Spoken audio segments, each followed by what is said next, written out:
Hey guys, welcome to another one of our reviews. I'm Worm, this is the Proton. Today we're going to be doing a review that we did receive from Fastech, but we did receive from Fastech, but for money! we paid for it, god damn it! Blah, blah, blah. Well, I didn't pay for it, he did. No, I bought it. It is a mechanical mod, which is... This is the V3. dildo. V3 dildo. No, this is the Ripped V3 for your pleasure. mechanical mod from Fastech. It's basically it's a Sentinel clone, give or take. It is what it is. What did I pay for this? I paid £11.89 for this bad boy, which, to be honest with you, let's call it 12 quid. £12 for a mechanical mod. Well, Pins. the only thing you can get in this country is a UDT 10, I think it is, and that's not a true mechanical, and it looks pretty shit. So I thought for a tenner it's worth a go because it looks banging. All brass, as you can see. It's quite bling blingy. The finish has actually come down slightly. It was very, very shiny when I got this out of the box. But it is brass, so it is going to oxidise slightly. So Indeed. So you just bear in mind, guys, with brass you're going to have to get your polish out if you want it to maintain its glimmer. They do a version of this. It's such a professional review. Yeah, they do a version of this. It's silver and brass, but it's Ali, and I wasn't interested in Ali, to be honest with you. I'm not a big fan of Ali. And they've recently used another one as well now, which is actually smooth, which hasn't got the ribbed for your pleasure. Which is the M16, and it actually says in it Sentinel clone. That's a part of the name, but that is what it is. We are going to do a quick close-up on mods. We decided we should really start doing a little close-up on mods just to show you in and outs, as opposed to going, this is this, that's that. So we're going to do a quick close-up on the mod for you, just so you can have a proper look at it. We show you some of the features. Well, you are, aren't you? Yes, I am. And then come back up, have a wee little flap, as per the norm. So we'll drop down and do that now, and back up with us in a second.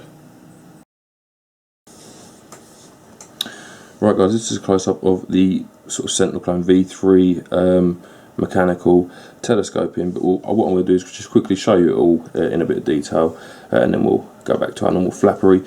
Basically what we've got is just a simple telescopic mod. Alright, I've got to say that the threads on this are astronomically good. It's an all brass, obviously. Oh god, hello. I've just thrown it, that's how good the threads are, it just flew off. Sorry guys, but basically in your mini mode, which is how it was to start with, 18350, I'll just give you a little size comparison. It's a 30ml bottle, it's absolutely tiny, very weighty this thing though. Again, threads buttery smooth. These aren't as smooth as they were when I first got it, but still ridiculously smooth threads. Some of the smoothest stuff I've felt anyway. 18650, depending on battery, if I just quickly show you, one of these panners that we got from Fastech, if we slip that in there, you can just about make out some threading if you're looking for it. To just be aware that these 18650s are slightly longer than others, but it's gonna, if something that bothers you, then it's gonna be something that bothers you. It's as simple as that. And if you're like me, when you run this in 18500, you'll have it sitting telescoping from both sides, because on-off lines really annoy me. But basically, that's your bottom tube. Okay, top and bottom are interchangeable, so there's your bottom tube. Fairly simple stuff. Your telescoping or your screw threaded part in the middle, again interchangeable, doesn't matter, top and bottom, absolutely fine either way. You've then got your top piece, which is exactly the same as the bottom. Alright, it's all brass guys, lovely stuff. We'll go into the 510 quickly. There's not a great well, but there is a slight well, no ego threading, but you can sit things completely flush on this. And another sort of part of that is we wasn't expecting this, again brass contacts in here guys. But with this mod, it has got a spring-loaded centre pin. Okay, so tighten your atty onto this. Once it's all together, tighten your atty on first, then screw your mod up, and it will sit flush with everything. I mean, look at the amount of play you've got in there. It's wicked. Really didn't expect that for the price as well. It's absolutely awesome, and it works. It's one of them things that just works. It's as simple as that. Your bottom switch, it's unlocked, locked. It's as simple as that. Once it's at that position, obviously, you then just about make contact there. I'll take this part quickly for you. If you're familiar with the e-cig 19 switch, it's pretty much exactly the same thing. You've got a spring in there, guys. Oh, sorry guys, I'm on and off camera here. Spring in there with your bottom button. It's as simple as that. It screws into that, which sits in here. Okay. So basically this will sit in there like so. Alright, and that's all one piece. It's a very heavy piece. It's just solid brass. It's been machined with an O-ring. The only thing in it that isn't brass is an O-ring or a bit of dowelling. That is it. So just put it back together. You drop that back in there, flip it over with your finger on that. Spring goes over that section there. Okay. No, it doesn't, because I'm completely wrong. Sorry, guys. That goes on first. Then the spring goes over that section there, and then that goes on. And you tighten up. The advantage with this is, I mean, you can stop it there. If you are someone who really doesn't like gaps like me, that's going to annoy you, but you have a substantial amount of push there. So if you was using a battery that was slightly too small and it wasn't being picked up by the slack of the 510, you could pull the switch out and it'd still be usable. It'd be annoying for me, but it would still be usable. I would, to be honest with you, I usually do this up as tight as possible. The tighter you do it though, the less that is going to protrude. So I don't know if you're actually going to be able to make that out, but it's only just sticking up. In 18350 with the switch like that, I've had a couple of issues where it's not fired properly because the batteries have been slightly too small. You can run the batteries upside down. I know that one of the guys does that, who's also got one of these, and his button, he asked me to try it just to see what I thought of the button, and it's more like a touch sensor than it is a button. I should point out that the only thing I've done to modify this, and it is a very, very small thing, is I undid the button, pulled the spring out, and I flamed the spring to remove a bit of the tension from it. It's still, with a heavy 80 on top, with the K funnel, something like that sat on top, sitting in its own position, it still will not fire under its own weight, but it is just something to bear thinking of when you may be using this. I don't know if I've got I don't really need to show you how the spring-loaded center pin works, to be honest. I was just going to show you how it works, but that is as simple as it is. It doesn't really matter how you put this together. It's just one of them mods that no matter what you do to it, it's going to work. It is as simple as that. I say that, and I haven't adjusted it properly. There we go. Okay, but this is one of the things. You've got to make sure everything's sort of tight. You would screw your atty down there. That's something I haven't accounted for. If I actually take an atty and screw this on this, have I got an atty around here somewhere? Probably won't work. It might do. If I take this cargo tank, for example, and I screw this down all the way down till it's flush, how you'd want it, you have less adjustment in it. Okay, so you now have no choice but to have some thread showing. Alright, because obviously what you gain up here, you'd be then put into here. So I'm just pointing out to you guys, in 18650 with certain tanks and certain batteries, you may have some thread showing. Personally, not something that bothers me. I tend to run it in 18500 anyway, but that is what it is. We're letting you know what's there so you can make your informed decision. That is pretty much it, guys. It is as simple as that. Lock off, lock on. Alright, that is the mod, and compared to a 30mm bottle in 18650, there you go. Alright, it's still fairly small, it's just very heavy. How heavy? We'll probably let you know in a minute. We'll come back up to us now, guys, and we'll have a little flap. Welcome back up, guys. Obviously that was the V3 Sentinel clone-ish, ribbed for your pleasure. Close up. Indeed it was. A few things, or something I know I forgot to point out straight away in the close-up is just outside the 510. We pointed out that you've got your sort of your edge, then your well, and then your 510. 510 has actually got some small grooves in there, so you have got something that isn't going to fit flush to the outside, but it's going to fit flush to the top of the 510. You will still get air feed through that. As put out again in the video, the threads are buttery smooth. They are ridiculously smooth, which is awesome. Really I've come to really like this mod. But you don't use it as much. I don't use it that much recently because we've only had this and a couple of the others for about a week and a bit, and I've been kind of obsessed with the KTS. I've been picking it up and sort of using it quite a lot. This is very Sigeli 19 in the way that it functions, and I've been using the 19 for quite a while, and I fancy something different basically. So I've been using the KTS, but I have really come to like this. I have no idea what I was going to say. It's gone completely blank. Like, the things I do like about this, obviously one of the things is that adjustable positive centre pin in the actual top of the 510 is we didn't expect it. I'm buying one next time we go to Fast Step. Well, I'm going to be buying the actual Sentinel clone one, which is a smooth one. I'll be buying that as well, I think. So I think it just looks a little bit better. I agree. Yeah. At the time, it was either this one or the same look of this, but with the alley body, and I wasn't interested in that. I thought for 12 quid. I actually bought it intending it for it to be a. Well, I bought it for two reasons. One of them was I thought for a tenner it will be a throw around mod that I will take to work. I don't care if I drop it. I don't care what happens to it. The other reason I bought it is because, as I showed you in the video, everything's brass. There is nothing in this isn't Delrin or brass. That can only be good for conductivity. That is what I was thinking when I bought this, and it just was, yeah, it is. It just is. We figured, you know what I mean, being brass, it's got to be good. It's going to be no hassle. So the only thing that I've done to this is flame the springs, take a bit of tension out just to make that button push slightly softer. But again, still won't fire on its own weight with a bloody heavy 80 on top. You can put 120 gram 80, 150 gram 80 on this, and it's still not going to fire when it's in the unlock position. No, it's still a stiff button, but it's not overly not as stiff. Slightly, because I tend to. To be honest, it's kind of a nice click to it. If that's how it feels to me, it almost feels like a click button, but isn't a click button. If that makes sense, it's got kind of got the pressure of the click, but it doesn't actually click. It's just nice and tight. Indeed, it is a 25mm mod. Okay, that is to the outside. To the inner ring, okay, which you would have seen in the close up. It's 23mm. It's 23. And I imagine when I read it was 25, I thought it's going to be quite big and it's bits and bobs aren't going to sit on there properly, and my Panasonic protected battery's starting to lose its protection, and oops, I've only had them a week. It doesn't care. It doesn't want protection on there anyway. So I don't. I accidentally bought protected ones. Protection is not needed. I can't remember what I was saying. Oh yeah, I thought it was going to be protruding on the outside. I thought it was going to be quite a weird blend, but they have actually put. It's still kind of threaded. It's got like a bolt kind of feel to it, but it blends quite well with 23mm mods. I mean, the cave on it don't look too bad. This is the what is this? This is the iFacker clone sitting on top of that, and brass and chromed it brass. But say we'll call it sort of stainless effect. It still doesn't look bad. It doesn't. It's actually a very, very nice mod.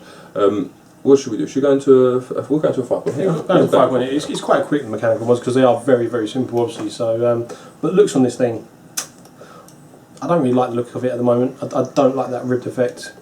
For your pleasure. 6. That is just my personal preference on the look of this thing. The other one that is a very smooth brass look. That's like a 9. So it's not anything to do with the brass. It's just I think they've overly ribbed this one.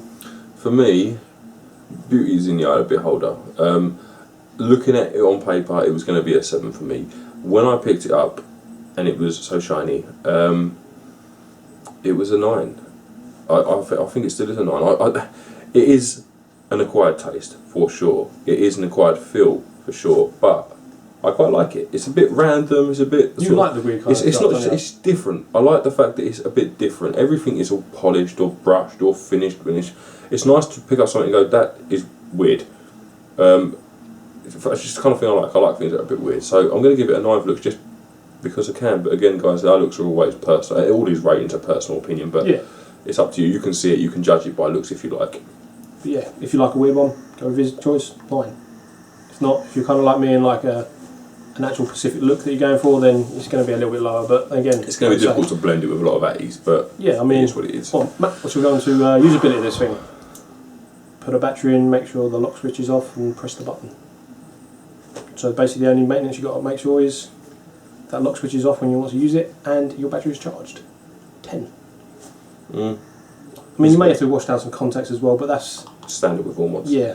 Usability for me, 10. You just if mechanical mods, unless they have got some seriously stupid design, it's hard not to be a 10. You put a battery in, you put an 80 on, or initially you put an 80 on, then you put you screw your battery up, and that's it. It's a 10. It's the only thing you've got to bear in mind usability is you screw your 80 in first, and then you tighten your battery in. But you should be doing that with all mods realistically if you want them to sit properly. Yeah, but you don't have to do that. If you don't want them to sit flush or you don't care about it, then you don't have to do it that way. It's only that he likes stuff flush, and a lot of people out there do like flush. But sometimes it just doesn't bother me. If I'm just sitting at home, I'll just screw it on and use it. It's not a big deal. When I'm going out, I do like it to look a little bit better, but amazing. Whatever. Maintenance. Well, like I said, charge your battery. Make sure those contacts are clean. You just need a bit of alcohol solution on there, or a bit of sandpaper if there's a lot of build up. 10. Maintenance for me, I'm going to give it an 8. And the reason being it's brass, which means to get this looking how I want it to look, I'm going to have to polish it. Now, you buy brass knowing you've got to do this. If you don't know you've got to do this, it is going to degrade over time. It's not going to be as shiny. It's going to build up oxidisation. You are going to have to clean and polish brass. It's just how it is. Anything brass, it's got to be done too. I wouldn't. You probably wouldn't know. You'll let it build up. But me personally, I want it to look all shiny and new all the time. So once a week, I'm probably going to have to sit there for 10 minutes and actually polish this with a bit of brass polish. So that again is me. If that's something that you're not going to want to do, then it's going to be a 10. But for me, I'm going to have to polish it. Knocks maintenance down slightly. Yeah. Simple as that. We don't do flavour and vapour obviously, but we do build quality and price. Yeah, build quality. Actually, we'll do price first because that's really easy. It's what, £12? 10. For what you get out of it, you get adjustable centre pin for the 510 connection. You can change your battery around, like the actual button switch. You can actually pull that apart, put a different spring in there to make it looser or tighter or whatever, tighten it up, loosen it to give you a bit more of a throw or less of a throw. You got a locking switch. So for all that, is a 10 for price. For build quality, the threads on it are as good as I've seen, pretty much. I mean, I've got a lot of high-end devices like the Provari, which has got beautiful threading on, and I've got the e-Baron, which has again got beautiful thread on.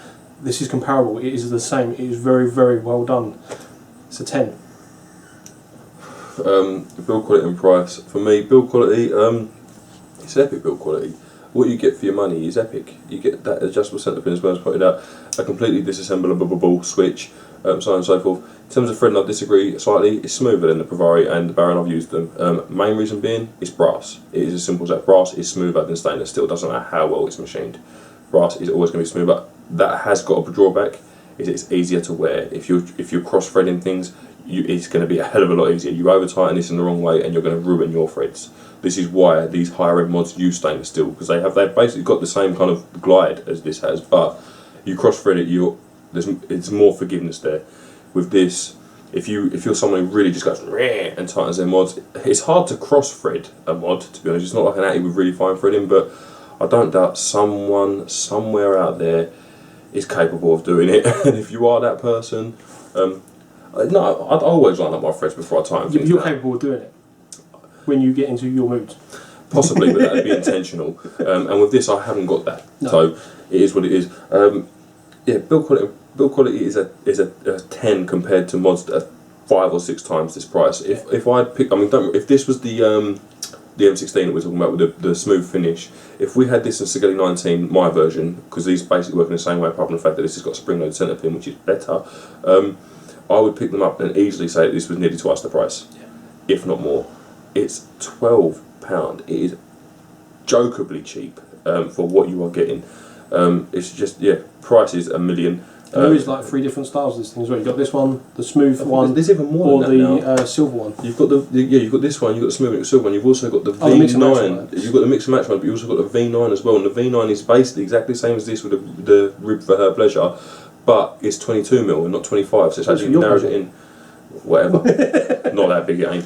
So yeah, when you take build quality and price, you're getting so much more than you're paying for with this. It's in my opinion. I do want to point out just quickly, I know we do normally do the fast tech thing in the end, but when you go on fast tech and you select like this one, if you find it, on the side there's a drop down box and it will give you all the other device tiles. They do a kit as well. I think it's about 20 quid, and I think you get 2 batteries and a charger. I think it's an EU charger, so you'd have to buy an adapter. But if you're looking for a first sort of setup mechanical, the battery's going to be a bit shit. But yeah, just be aware of that drop down box, because there are the other styles in there. So if you can't find it, but you found this one, just find one of them, and the list for them all will be there. So it's quite good that fast tech do that. Yeah. But for what you're getting, you are getting so much more than you're paying for. So much more. I prefer this to Sigelli 19. Looks wise, I prefer the Sigelli 19 but in terms of everything else, this smashes the shit out of it. It really does. Conductivity, everything. Overall,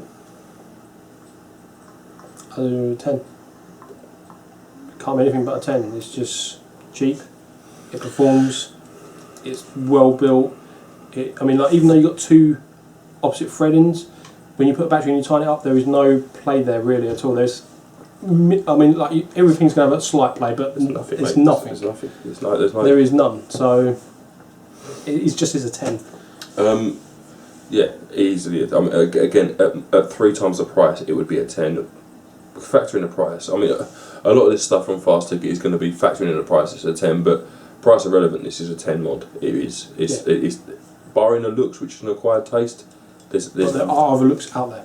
Yeah, the same device. I think I said to Worm, the only thing I can think to possibly improve this device, taking a look at the equation because it's personal opinion, is if they had a reverse locking nut. If that switch was reverse locking, because it's not, it's the same threading, that it would be perfect. But because of how smooth these threads are, I've never, even when when the switch sort of jammed on, like to give it some force, I've never had it undo the battery compartment. So maybe that's why I didn't bother putting it in, because I didn't feel like it was necessary. But there's so many. It just would have been nice as a feature. Yeah, I was trying to literally pick flaws in it, and I couldn't think of anything apart from I like reverse locking nuts on the bottom, and this doesn't actually need it. So it's amazing mod, amazing mod. What we're going to do, we'll do the little drop test. I'm doing drop tests with a little tankometer that I bought the other day, because obviously one of the main reasons I bought this was to test how well it conducted. What's this battery reading? Let's see what this battery reading. Battery's reading 4.08. So we'll test. What did we test the other day? We tested the KTS, and that had about a 0.25 drop off, didn't it? Averaged. It was a 0.18 at one point, and it was a 0.29 at another point between the two devices. But that's kind of where it's at. Under the same load, using the same Kato, 4.08 to 4.8, 3.87, 3.86. So about 3.86. So we'll call it 3.86. We're talking less than 0.2 drop off under a 1.5 ohm load, which is good, very good. I've got, what is this? This is a 0.6 ohm. Let's try that. I just like playing with my tankometer, to be honest with you. The 0.6 ohm, just to see what, because I know a lot of the guys, I know Neil's got one of these and he wraps coils like this. That's impressive. That is actually very 3.6. So we're losing 0.4 of a volt under a very sub-ohm coil. It's very impressive. It's a good mod. It's a no two ways about it. I know a lot of the guys have been saying, what's this like, what's that like, and everyone else has said on the Facebook, yeah, it's good, but it's excellent. It's an excellent mod. It really is. Again, you've got your choice in looks. I would, buying this now, I would buy the M16 one. I prefer the look of it for everyday use, but to be honest with you, I'm going to buy the M16 when one buys his M16, and I'm not going to be sure I've got this at all, because then this will be my chuck around mod. That will be my indoor version of it.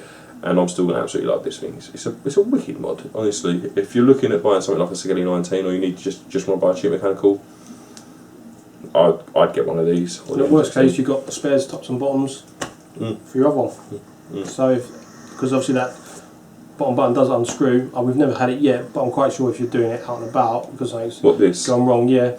Neil said saying that. Yeah, Neil said he has had his, where he's been using his like that. He has had the bottom button unscrew like the Sigelli 19 did. I haven't had it yet. I haven't, but be aware. Just be aware that it can happen. But then with this kind of design, it's always going to happen. Sorry, one more quick thumbs down. I've just thought of, with the Sigelli 19, because of the design of the Dower and stuff, you can put a C4 O-ring or something in there to reduce the throw. And me doing that actually stopped that button issue where it would unscrew it. It stopped it unscrewing because there was resistance between the O-ring. Because of the way it's designed, you would have seen it in the close-up. It drops in this perfect fit, both height and width-wise. If you put an O-ring in there, it's going to bring that pin up slightly, and it's not something that I'm willing to risk because it may fire, basically. So that you can't modify the switch, but it's a downside for someone who likes to tinker. But for general public, it's not really a downside. Again, it's just trying to find fault with something that we really thought was going to be a lot worse than it is. Just isn't. It's an excellent little mechanical mod. So we're done. Yeah, we are done. It's wicked. If you're going on fast tech, chuck one in your basket. Even if it's just a kick around mod, you won't regret buying that at all. Definitely recommend that one. It is a clone. I don't care. I really don't care. Simple as that. Right guys, we're done. Thank you very much for watching. I've been Mr. Proton, this has been The Worm. See you soon. See you soon.